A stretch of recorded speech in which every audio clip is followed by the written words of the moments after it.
Bem-vindos a mais um Terceiros de Crimes, eu sou a Dani e hoje eu trago para vocês um caso horrível, chocante, envolvendo jovens delinquentes que tiraram a vida de uma criança de forma cruel. O caso de hoje é o caso de João Hélio. Então eu peço para vocês que já deixem um like logo no começo do vídeo, que ajuda bastante. Se você não for inscrito, se inscreva no canal, ative as notificações para não perder os próximos vídeos. E quem puder compartilhar o vídeo, eu agradeço, ok? Então roda a vinheta.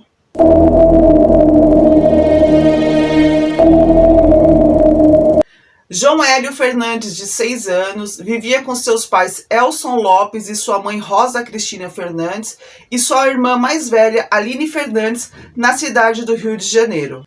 No dia 7 de fevereiro de 2007, por volta das 9h30, Rosa voltava para casa com a sua filha no banco da frente. Atrás vinham João Hélio e mais uma amiga da família. Rosa, ao parar o seu carro em um semáforo, foi surpreendida por 3 homens armados e já deram a informação que era um assalto. Rosa saiu desesperada, a sua filha que estava no banco da frente também conseguiu sair do carro, a amiga também saiu, e quando Rosa se deu conta, viu que João Hélio não estava ao seu lado. Então Rosa correu até o local onde João Hélio estava, só que naquele desespero dos assaltantes para poder sair com o carro, o menino acabou ficando preso pelo cinto de segurança pelo lado de fora. E aí começa todo aquela coisa horrível, né, que aconteceu com o João Hélio. O João Hélio foi arrastado pelo lado de fora do veículo por 7 quilômetros,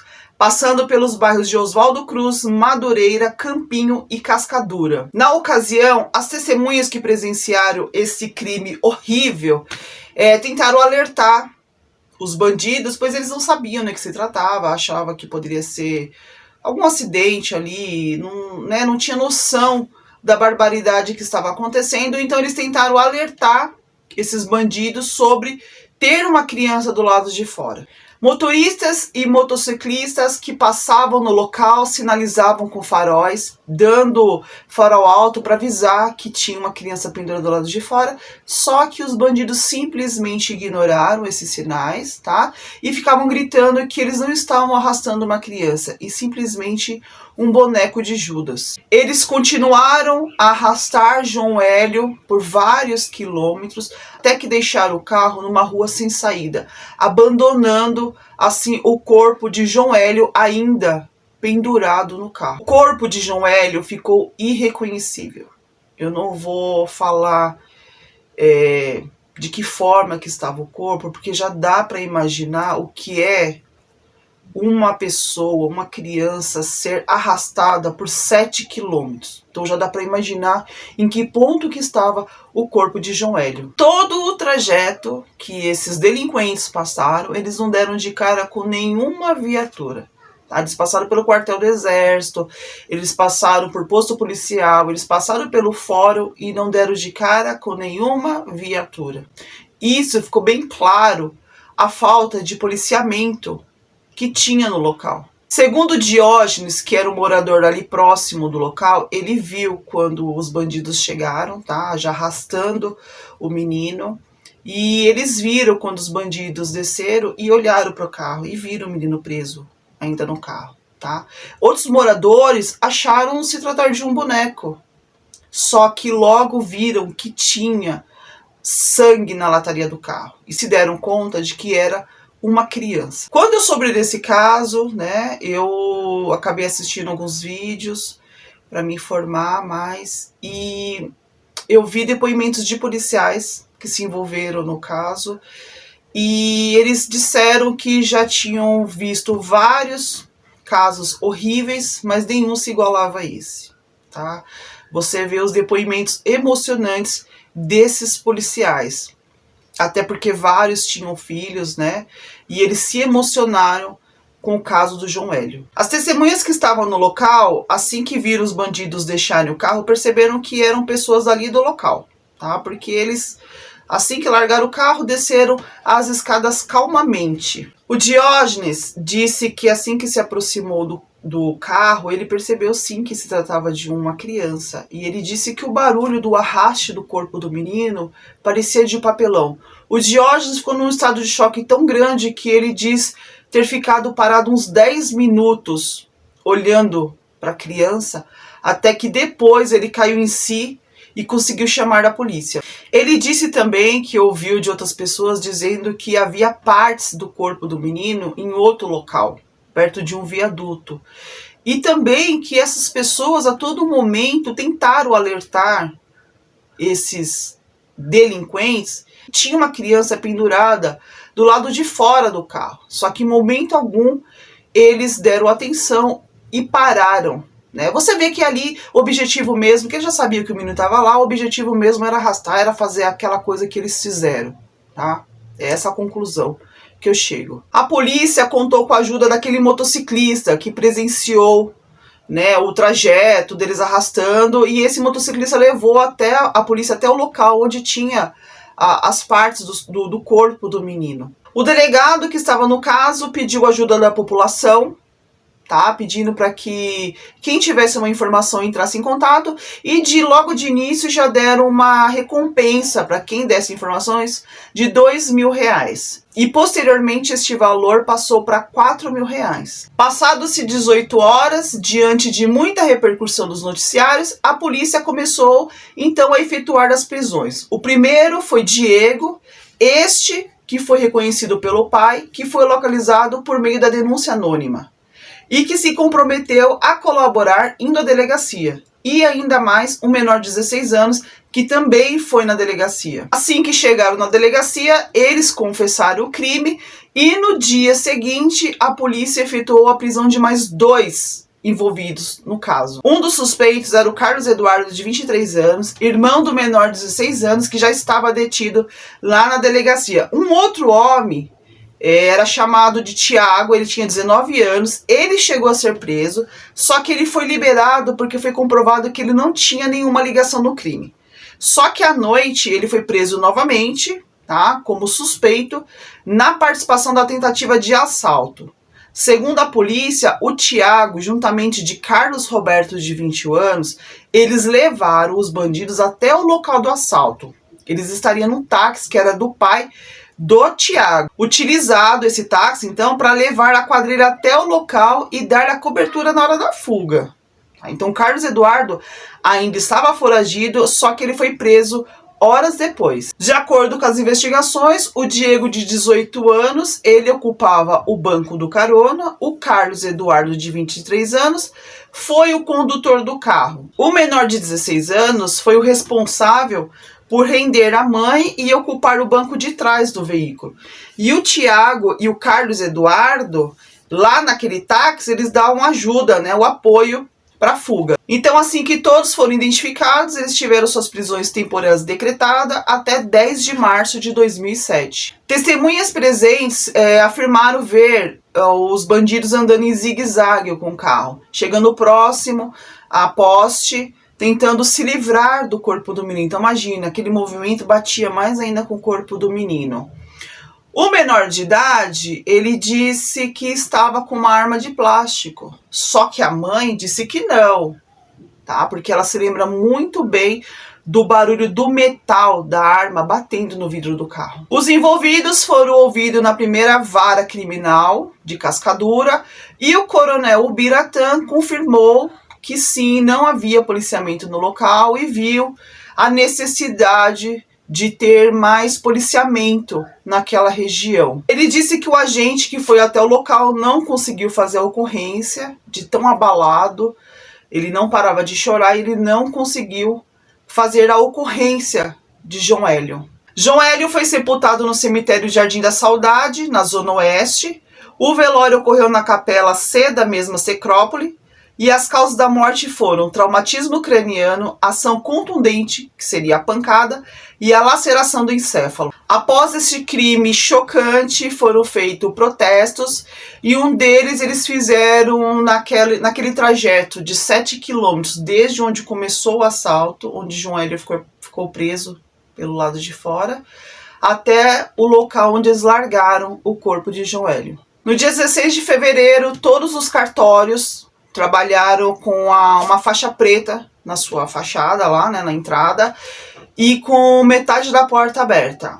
E naquele dia, todas as crianças que nasceram, que os pais foram registrar, eles deram um bilhetinho com uma mensagem. E nessa mensagem dizia que a vida não pode terminar aos 6 anos, que a dor pela perda de João Hélio nos dê força para começarmos a construir um Brasil de paz. Triste, né, gente? E o prefeito também, ele fez uma homenagem a João Hélio. Ele trocou o nome de uma praça, colocando de João Hélio, para que João Hélio nunca seja esquecido. Em 30 de janeiro de 2008, 4 dos 5 acusados pelo crime foram condenados pelo latrocínio, combinado com o artigo 9º da Lei de Crimes Hediondos, penas que variam de 39 a 45 anos de prisão. A juíza que atuou no caso diz também que seria muito inocência acreditar na versão deles, que eles trafegavam com os vidros abertos e que em momento algum eles não escutaram o barulho do corpo de João Hélio batendo na lataria do carro.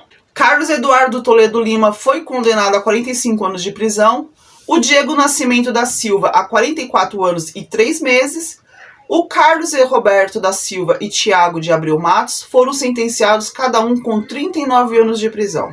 E sabemos que mesmo com essas penas altas, não se cumpre, né? Tem toda aquela progressão de pena que facilita, né, para a pessoa. Não isentando a culpa de todos os envolvidos, mas ficou claro que o menor, neste caso, ele era o mais agressivo, tá?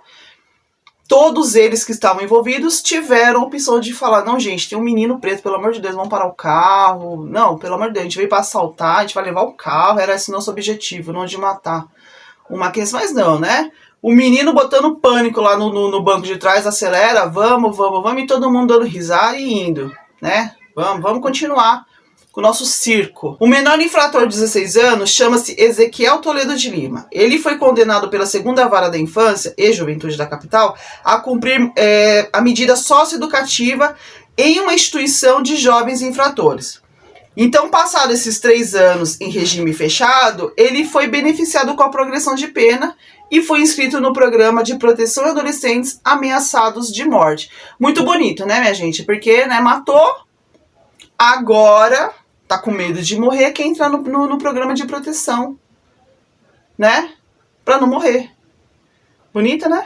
E esta inclusão, essa petição foi feita por uma ONG, projeto legal, né? Então, eu entendo que quem comete um crime tem direito a se arrepender, né? E seguir a vida, mas tem gente que não merece. Após muitos protestos, né, sobre esse jovem, o Ministério Público entrou com uma petição para anular essa decisão, fazendo com que o Ezequiel retornasse a cumprir a sua pena, só que depois, já passado um tempo, ele já estava cumprindo no regime semiaberto. Depois ele saiu para ser uma pena assistida, que nós sabemos que de assistida não tem nada, né?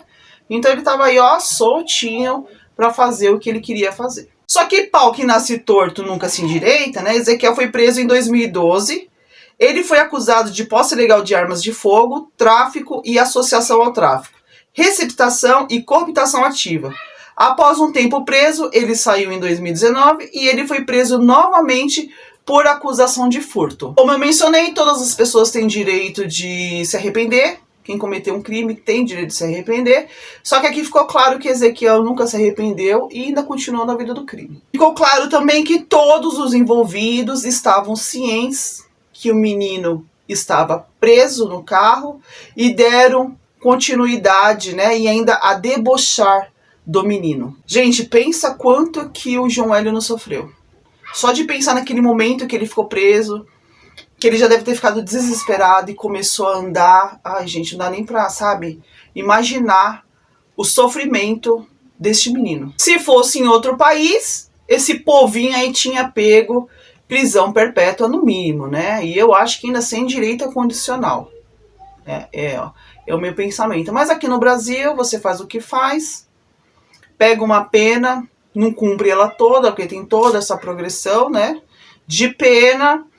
Eu sou a favor da redução da maioridade, porque se eles têm consciência do crime que eles cometem, eles têm que cumprir. ok? E também acabar com essa palhaçada de gente adulta cometer os crimes e colocar nos jovens, que sabe que eles vão aí ficar uns 3 aninhos só e depois sair, né? Então é muito fácil aqui no Brasil. No meu pensamento, eu acho que as crianças deveriam ter mais condições de estudos. Tá? O país deveria beneficiar mais, se importar com a educação das crianças, né? Porque se eles estudassem, eles teriam perspectivas de vida. Eles iam ver que eles conseguiriam ter bons trabalhos, que eles não precisariam entrar no mundo do crime. Sabemos que tem pessoas que mesmo com todas as condições do mundo, que a gente vê gente do dinheiro, que gosta da coisa errada. Tá? Isso aí é porque já tem a índole má, né? Já é gente torta mesmo. Só que eu acho que se o governo em geral, indiferente do partido, que eu não tô falando de política, mas em geral falando, né, sobre se preocupar com a educação das crianças, muita coisa ruim não aconteceria. Quero deixar a minha indignação aqui em relação a este caso, tá? Porque é chocante, é triste, é horrível. Eles tiraram a vida de uma criança, tiraram a alegria de uma família. Eles não mataram apenas João Hélio, mas mataram toda a família, todas as pessoas envolvidas. Então eu penso assim, por que eles podem ter liberdade se João Hélio não vai ter mais a sua vida? Então é isso, gente. Hoje foi o caso do João Hélio, um caso horrível, chocante. Ai, horrível, triste, porque uma criança perdeu a vida e toda vez que uma criança perde a vida, a gente perde um pouquinho da gente também. Tá? Ainda mais de forma cruel, brutal, que João Hélio teve, né? A perda da sua vida. Então quem quiser me siga nas redes sociais, Dani Curti Oficial. Tem indicações de filmes, séries e documentários. Vocês sabem que eu adoro um documentário, eu gosto de um caso real. Então tem várias indicações lá, tem indicações de livros, ok? Então eu espero que todos tenham gostado e até o próximo vídeo. Tchau!